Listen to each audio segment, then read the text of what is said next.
Bonjour à tous et bienvenue sur Dragon Street Photography.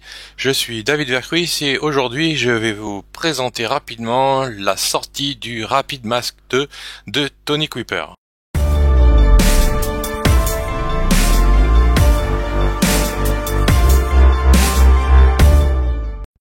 Tout d'abord, je tiens particulièrement à donner crédit et à remercier Tony Kuiper pour la confiance qu'il m'a donnée pour la traduction du Rapid Mask 2 et aussi remercier énormément Sean Bagshaw qui a été forcément le premier à faire les vidéos depuis quelques années et qui a beaucoup inspiré mes propres vidéos pour vous rendre service.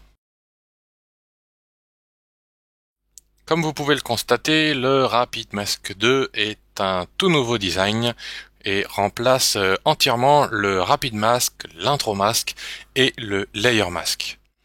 Donc dans ce tout nouveau design, nous avons un nouveau spectre de masque de luminance comme on peut le voir ici, de même qu'un tracking sur le passage de la souris qui permet de voir et qui reste lorsqu'on clique dessus. Par exemple, ça nous permet de voir quel est le dernier bouton appuyé et quel est le dernier masque qui a été activé. Donc nous avons les couleurs de contour que nous pouvons aussi sélectionner, changer, selon notre goût. Nous avons aussi les tons clairs 1 à 6, le sixième qui n'existait pas, aussi bien dans les sombres que dans les clairs. Nous avons aussi le masque de vibrance qui n'existait pas auparavant. Et dans les sorties, nous avons de toutes nouvelles options comme Burn, Dodge, masque de pixels, etc. Et maintenant, le Rapid Mask 2 est en 6 langues, comme vous pouvez le voir ici. Ce qui est important de connaître sur le Rapid Mask 2 est qu'il fonctionne sur la profondeur en bits de votre image. Donc pour la plupart du temps ça va être en 16 bits et ce sont des masques qui vont être basés sur les pixels de votre image, les informations de luminance ou les informations de couleur. Donc en 16 bits. Et non pas en 8 bits, car la plupart du temps, quand on fait des masques sur des calques de réglage comme j'ai ici, les masques sont souvent faits en 8 bits, car créés à partir de sélections. Les sélections dans Photoshop étant par défaut faits en 8 bits, donc nous avons souvent des masques en 8 bits. Mais le Rapid Mask 2 étant fait sur les informations de pixels de l'image, toutes les informations sont en 16 bits et donc les masques générés en tant que masques de calque seront en 16 bits aussi.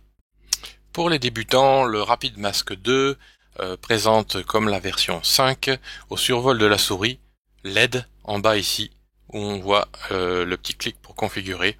Donc ça vous permet de voir les fonctions de chacune des touches. Pour les utilisateurs les plus avancés, le Rapid Mask 2 aussi contient les fonctions que nous avions dans l'Infinity Mask avec les options de création de masques à partir de la couleur.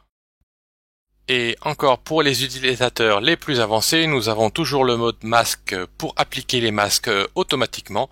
Par exemple, quand je mets une courbe et que je souhaite appliquer un masque automatiquement, il se place automatiquement. Encore mieux, fonction qui n'existait pas auparavant, nous pouvons maintenant additionner ou soustraire les masques, par exemple prendre le ton clair 2 sur lequel je vais soustraire les tons sombres 3, voire soustraire encore les tons sombres 1. Comme nous pouvons le voir, donc nous avons aussi facilement que sur une calculatrice additionné ou soustrait les masques de luminance. Comme vous pouvez le constater, le Rapid Mask 2 est d'autant plus puissant qu'il est simple. Il convient de préciser qu'il ne fonctionne que sous Photoshop CC car le codage avancé ne permet pas à celui-ci de fonctionner sous Photoshop CS6. Pensez à vous inscrire sur la newsletter pour garder le contact et rester informé des différentes mises à jour, notamment pour les autres panneaux de la version 6 qui ne vont pas tarder à sortir. Vous pouvez rester en contact en anglais sur le site de Tony Kuiper ou sur mon site en français.